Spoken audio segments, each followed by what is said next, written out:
Hello and welcome to this session of Entrepreneurship Essentials. Entrepreneurship can best be learned from successful and failed entrepreneurial ventures. Today, we are going to talk about two great entrepreneurs who have made successful stories. One is our very own Dhirubhai Ambani, the other is Sophia Amoruso, about whom many of you may not be familiar with.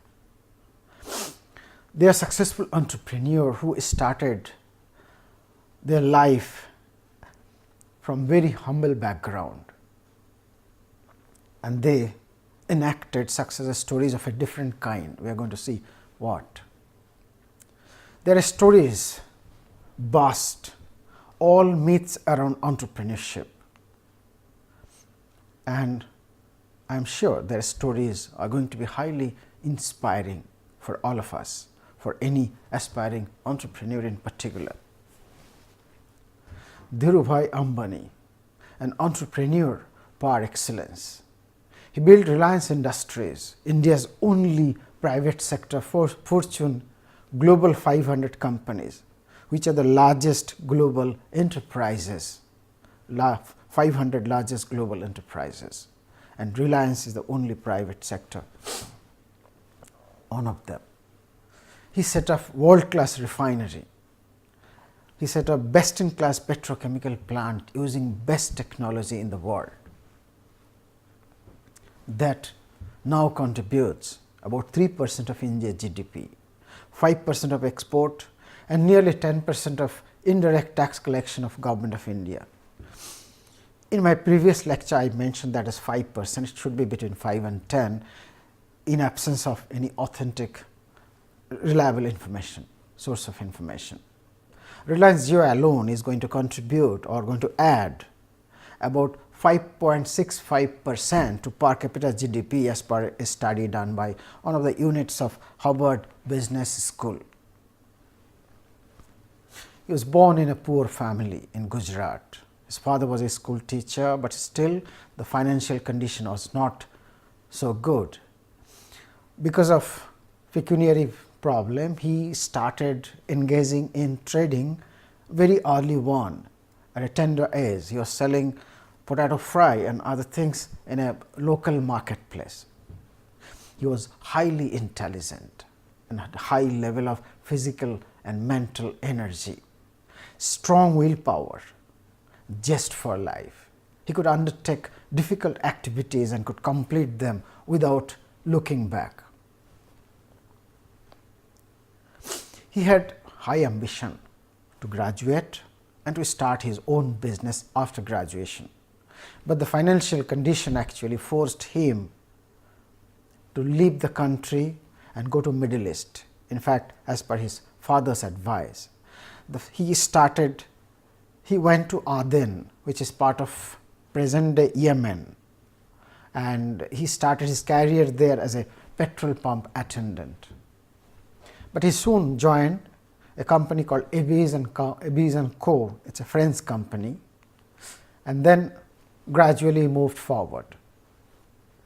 Most importantly, he was a knowledge seeker, which is kind of unprecedented.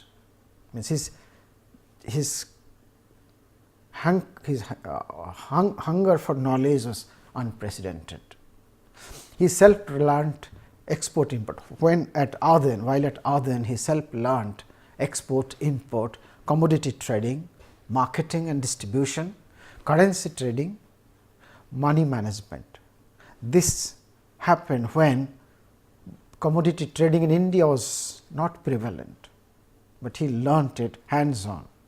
He learned trading skill, made exclusive contacts in trading and export business. He had a high ambition moving forward, so he was just preparing the foundation.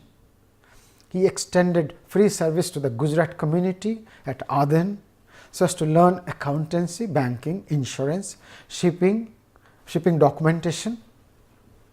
During lunch hour, he used to engage in commodity trading for hands-on training, and during weekend he used to learn English. When Shell refinery was set up at Aden, he was promoted to the manager of Avis & Co. As I said, he has a high vision, high ambition and a vision. With his ambition, he went to Aden, but in Aden, he created his own vision, and that was to set up similar kind of refinery and distribution network back home in India.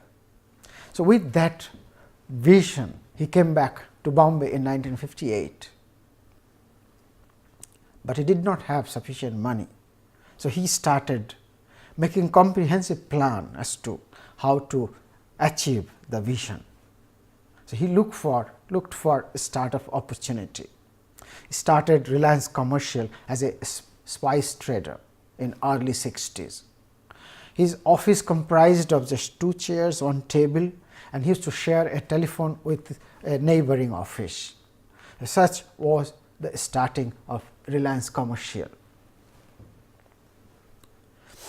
While doing a market research, this is how, just look how he was gradually planning and executing the plan to achieve his vision.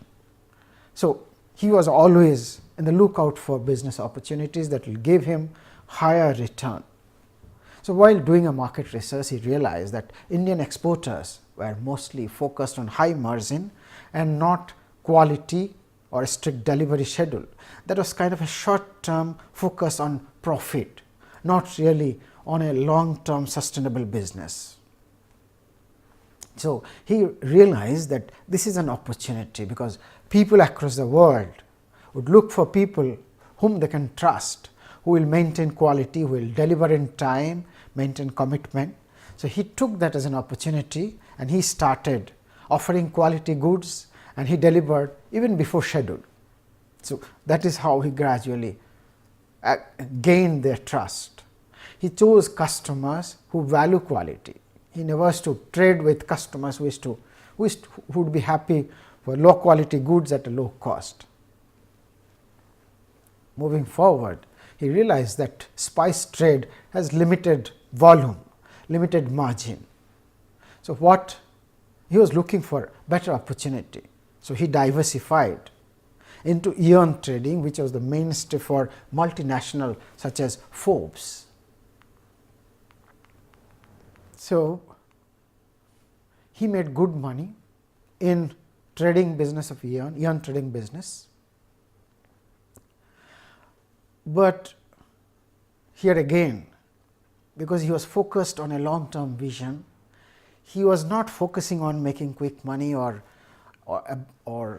taking all the profit home. He wanted to create reliable, trustable supplier base or vendors. So, he did not take all the profit back home. His slogan was, loss is mine, profit I share. Meaning, if I make profit, he used to share that profit with their suppliers, and he used to absorb the losses. That is how the suppliers became loyal to Dhirubhai Ambani. He introduced a shiny variety of yarn known as Bambar, and again he made quite good money. In the 60s, this is another story of his entrepreneurial vision. In the 60s, when the country was exhausted of its foreign exchange reserves, the government of India restricted import. Only the essential commodities could be imported. So, most of the yarn or synthetic fiber import was shut down, was not allowed. So, many people went out of business. And look how Dhirubhai actually identified an opportunity in this adversity, one of the main qualities of entrepreneur.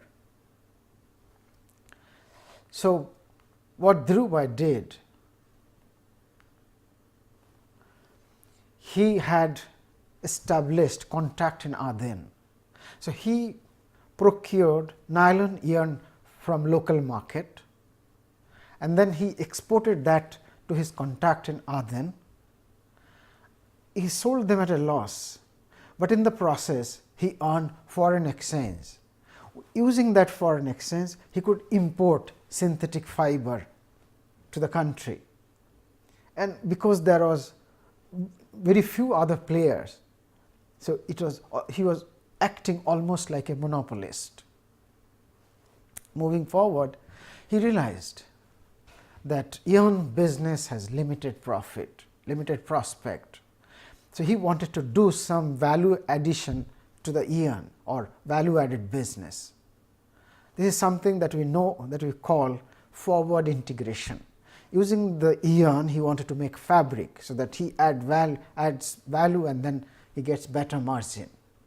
So, he put up a textile mill in Ahmedabad, in a very small patch of land that has now grown to huge industry. He imported modern and best equipment for the textile plant. That also shows his eye for quality and quality of the end product, because modern machine only would be able to make best quality fabric. So, quality had always been his main focus.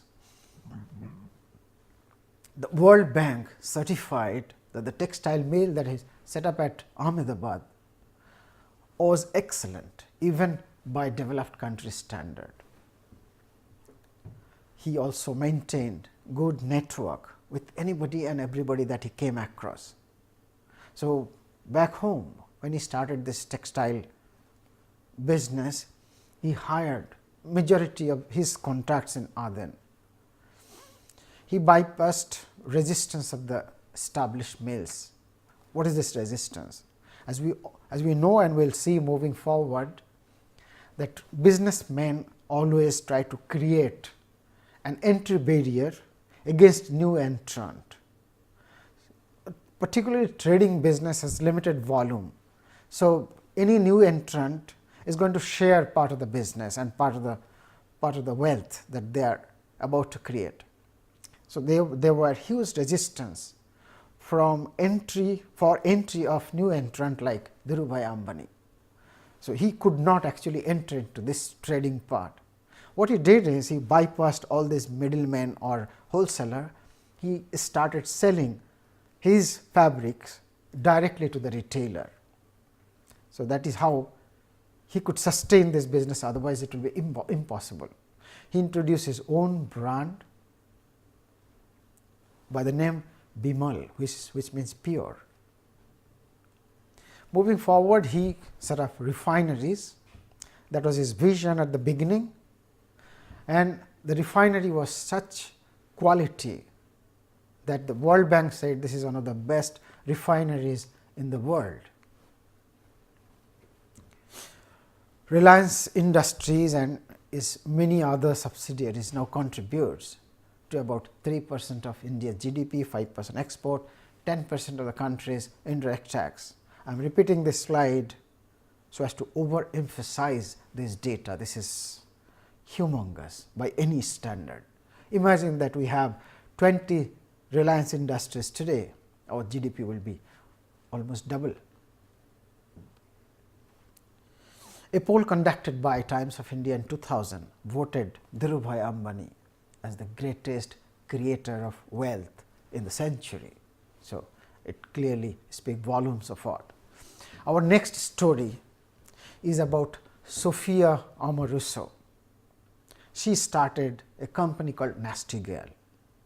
That company started from almost zero, became a $240 million enterprise very quickly, even though she started from a very humble background. Let us see what. She is a migrant in US from diverse background, Greek, Italian, Portuguese. She was diagnosed with depression and attention deficit hyperactivity disorder in her adolescence. Her parents divorced and she dropped out of photography school at the early age. but importantly, she had a taste for vintage clothing, and that actually helped her to make this entire story.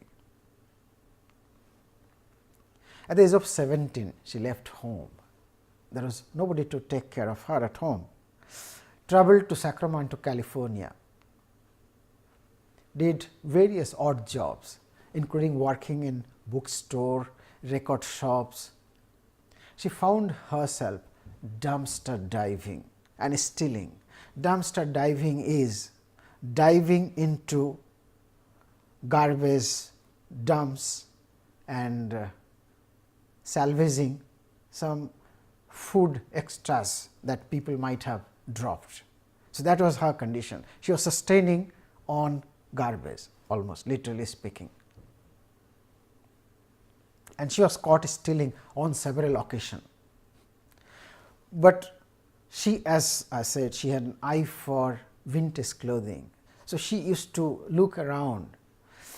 There is a chain of stores in US, particularly in US, called Salvation Army. It is run by Christian missionary particularly for less privileged people. So, they normally sell second hand clothing. So, she found one jacket, old leather jacket, and she bought it for $18. She posed herself in that jacket as a model, and she created a page on MySpace. Those days MySpace was very popular, almost like Facebook, and she named her enterprise as Nasty Girl. Surprisingly, she could sell this jacket for $1,000. $18 was sold for $1,000. That is how an entrepreneur and a business were born. She continued this activity for a while, and when people started buying and she started making money, at the age of 22, she set up a company called Nasty Girl. When the user base was crossing 60,000, she created her own brand of vintage clothing. By 2010, Amoruso was entertaining offers from a host of venture capitalists, meaning venture capitalists were interested to fund her business, but she was turning them down because she was making quite a lot of money. However, during 2012, she accepted a deal of $50 million for equity funding so as to take her business to the next level. In 2013, Amoruso was 29 and in charge of a $240 million business empire. In 2016, she was named one of the richest self-made women in the world by Forbes. Look at some of the metrics of a business. About a quarter of her customers visit the site at least once a day. Such was the attraction, such was the loyalty. They used to stay there for at least 7 minutes.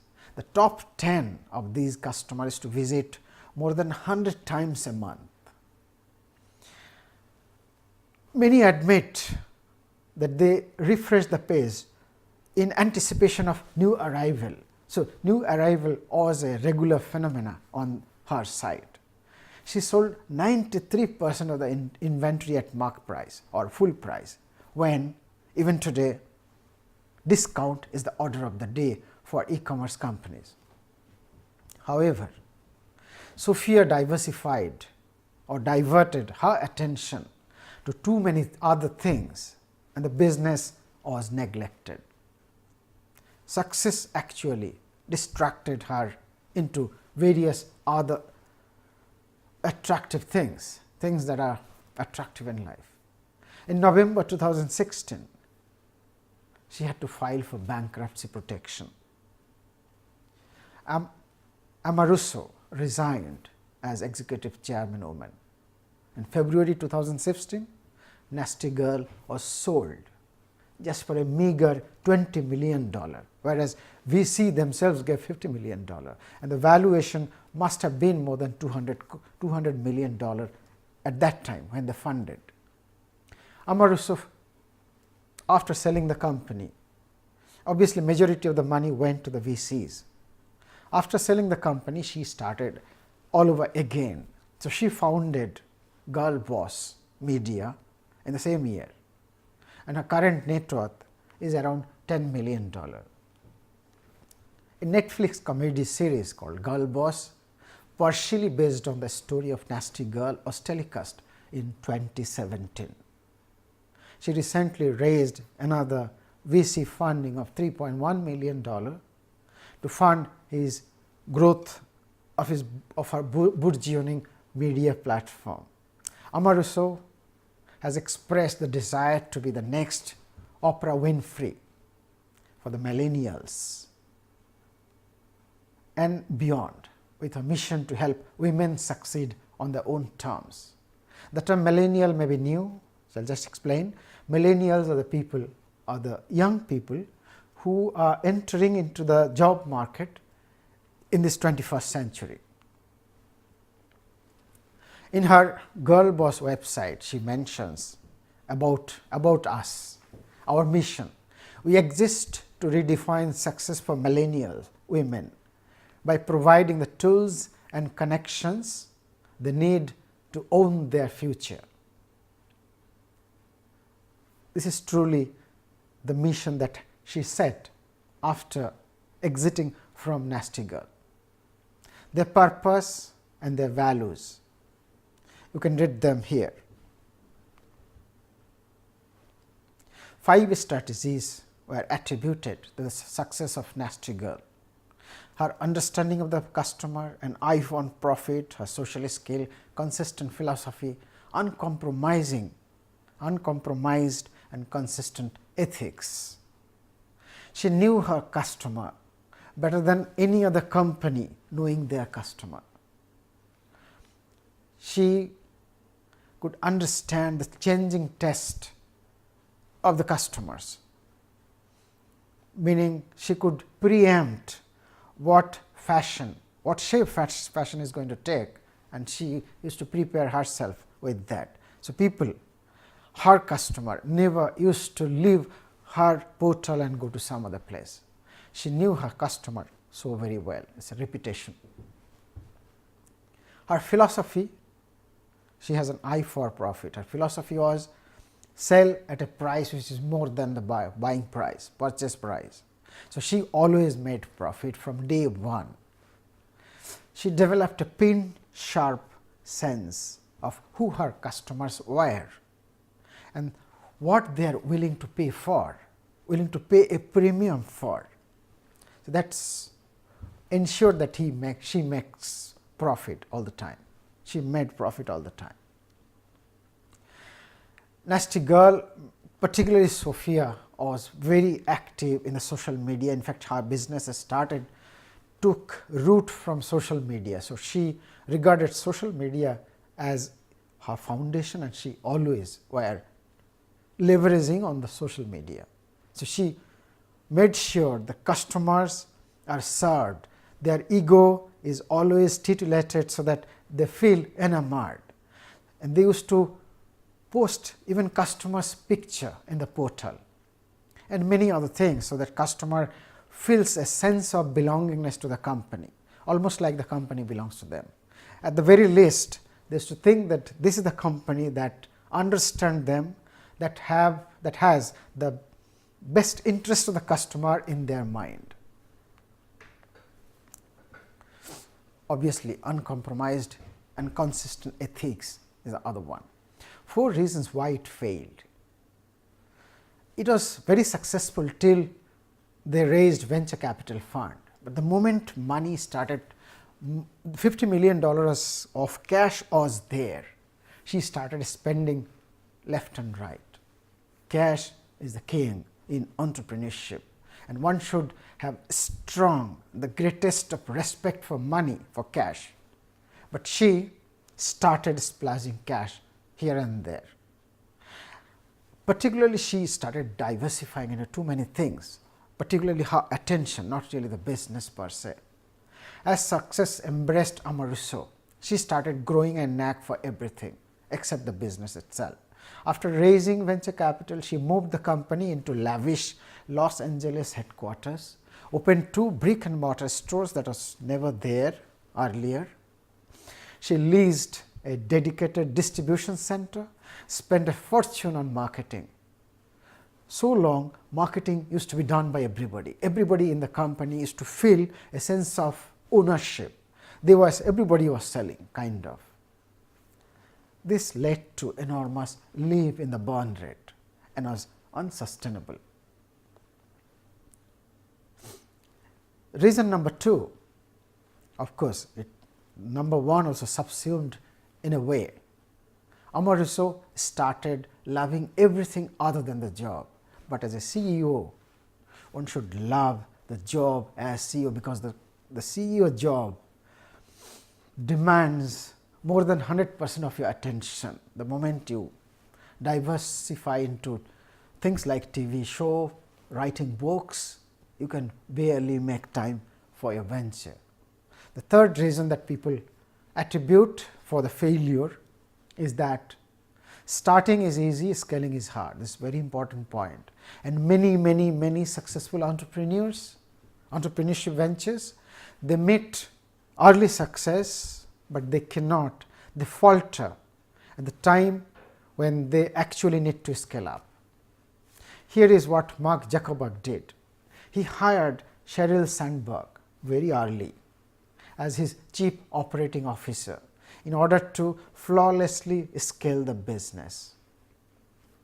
We must not be ignorant about our limitation. We should not think that because the idea was mine, so I can execute everything better than anybody else. That is a mistake many entrepreneurs make. So, we must hire professional and empower them, so that the business becomes autonomous, and we do what you are good at. We try to innovate new product, new services, new processes. We try to give direction to achieve our vision rather than targeting on small goals. Amoruso failed on this particular thing. She did not hire professional CEO or executives. She thought she can do it better than others. At the same time, she neglected. So, the result is obvious. Reason number 4, success is not a goal.